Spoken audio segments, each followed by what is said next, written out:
Our today's topic is pharmacology of drug action on nervous system, and this is episode 1. At first we will discuss about the nervous system. So what is this nervous system? Nervous system is it is a complex network of nerve and cell that carry messages to and from brain and spinal cord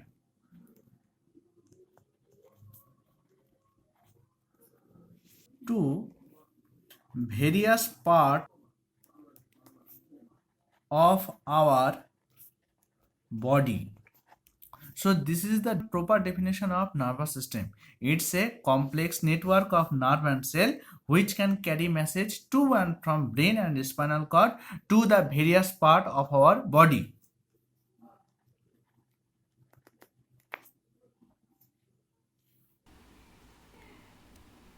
This complex network consists with nerve cells, and we all know the unit of this nervous system is neuron.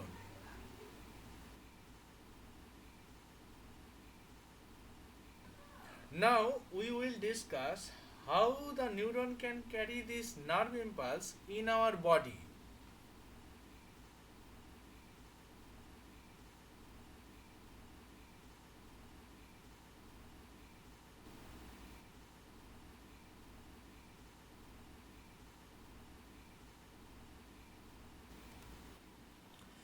When stimulation is produced, then some neuron can accept that stimulation and send that stimulation to our spinal cord.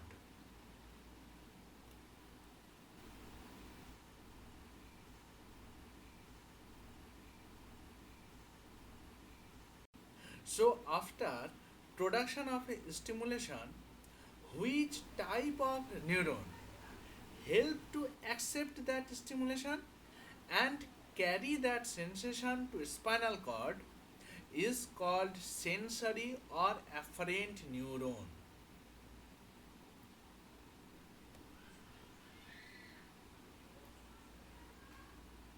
And this sensory or afferent neuron have to at first accept the stimulation which is produced, and dendron of this neuron can receive that sensation or stimulation. So dendron act as the receiver area. At first what happened, the stimulation is received by the dendron of sensory or afferent neuron. So the receiver dendron size are larger rather than its action part. What happened actually, first neuron which is already contact of the stimulation can receive by its dendron, and it can carry its impulse or its sensation to next neuron, and thus stimulation can reach to our spinal cord by the help of this sensory or afferent neuron. So we can say which neuron can accept stimulation and carry that sensation to spinal cord is called sensory or afferent neuron.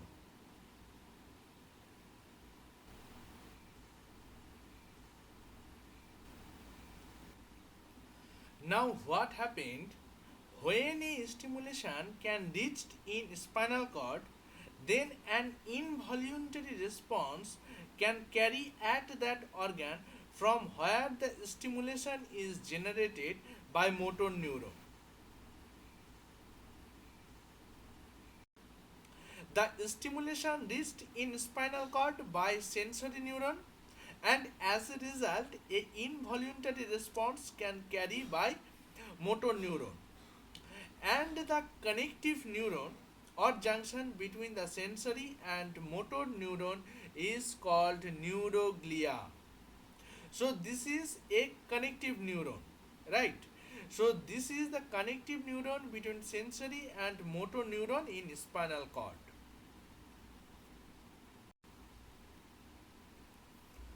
Now, stimulation can be reached in CNS by sensory or efferent neuron.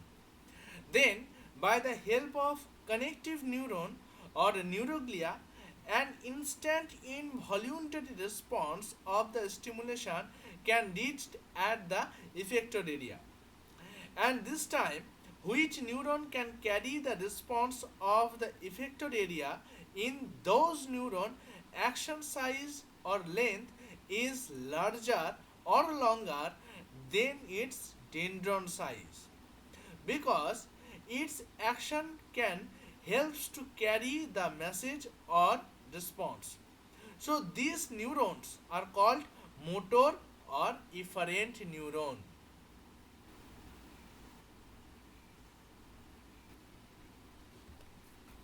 So what can we understand?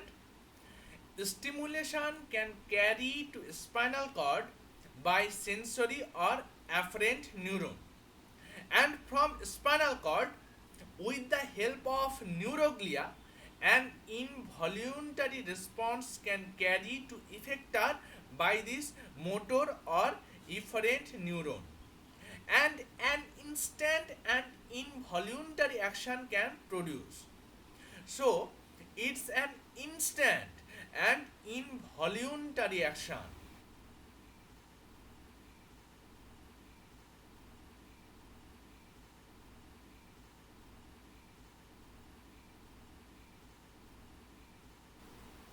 And this action is called as reflex action.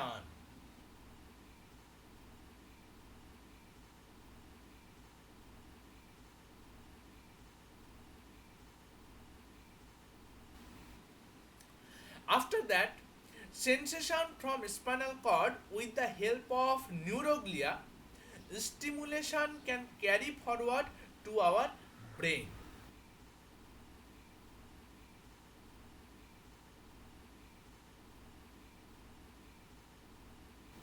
So, instant response action can produce by spinal cord,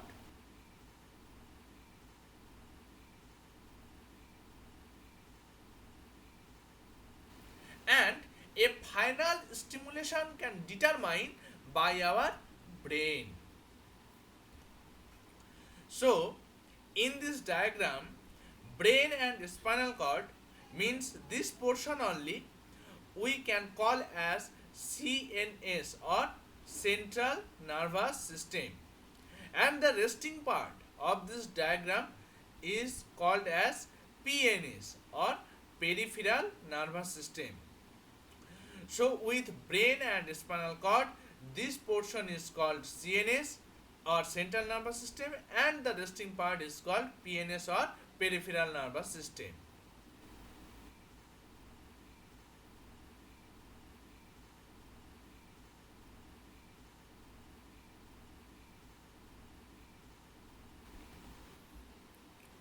Now we will understand the basic difference between CNS and PNS. Generally, stimulation which is produced, it's a type of sense,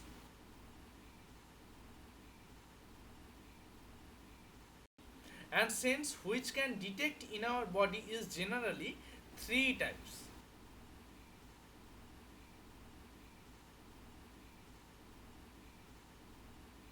First one is somatic sense.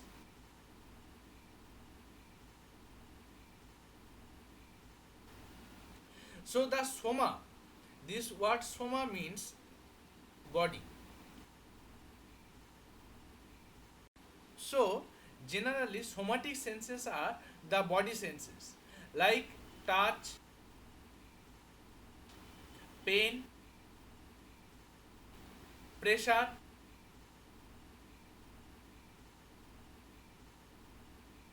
temperature, etc.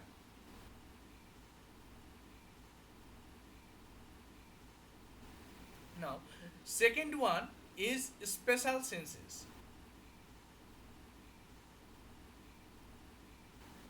Special senses include with vision, hearing, balance, smell, and taste. And third one is visceral sense.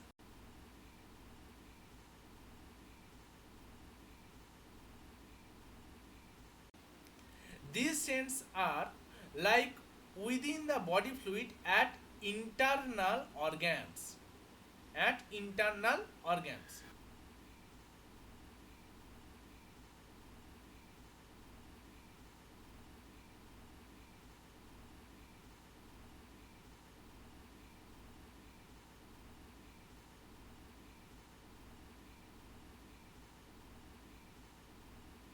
So here are the three type of senses.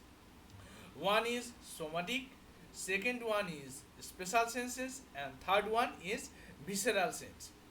So all these three type of senses are carried to spinal cord.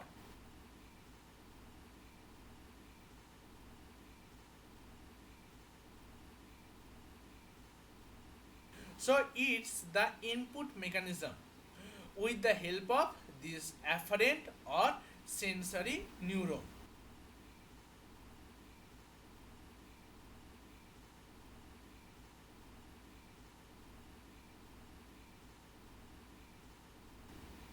Now what will happen? Spinal cord receive this input signal and perform two particular function. One is instant output action signal can release by efferent or motor neuron to the effector area.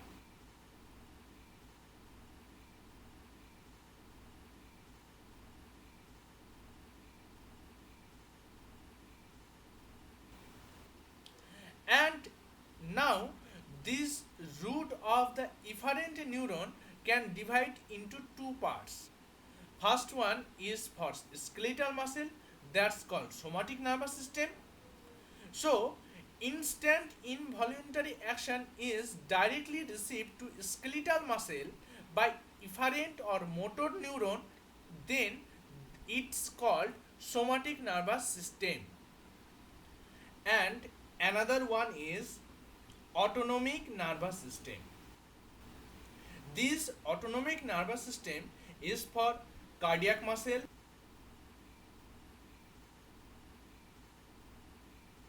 smooth muscle,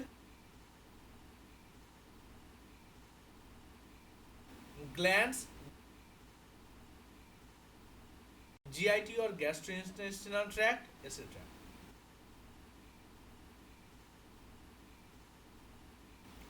So, the output from spinal cord to cardiac muscle, smooth muscle, glands, GIT by efferent or motor neuron is called autonomic nervous system. So, this somatic nervous system and autonomic nervous system all are the output response from spinal cord. In this autonomic nervous system, output response to cardiac muscle, smooth muscle and gland is called sympathetic nervous system under this ANS or autonomic nervous system.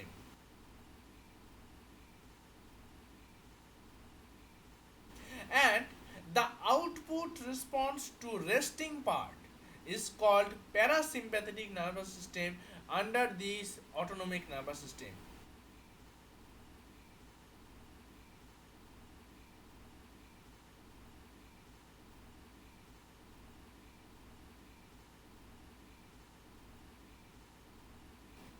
Like GIT or gastrointestinal tract or intrinsic nervous system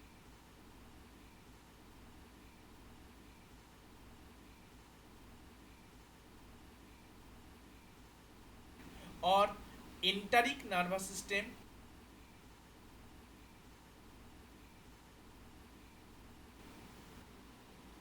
So, in a simple sentence, we can describe that from any area of our body, any sense stimulation is coming to spinal cord by sensory or afferent neuron.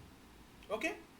And an instant reflex action by efferent or motor neuron can send to the effector area, that may be a skeletal muscle or cardiac muscle or gland or GIT or intrinsic nervous system or enteric nervous system. Instant reflex action if reached to skeletal muscle from spinal cord is called somatic nervous system. Instant reflex action if reached to cardiac muscle or smooth muscle or glands or GIT or intrinsic nervous system or enteric nervous system is called autonomic nervous system. Within this autonomic nervous system, if response is reached to cardiac muscle, smooth muscle or glands is called sympathetic nervous system, and resting part of this autonomic nervous system is called parasympathetic nervous system.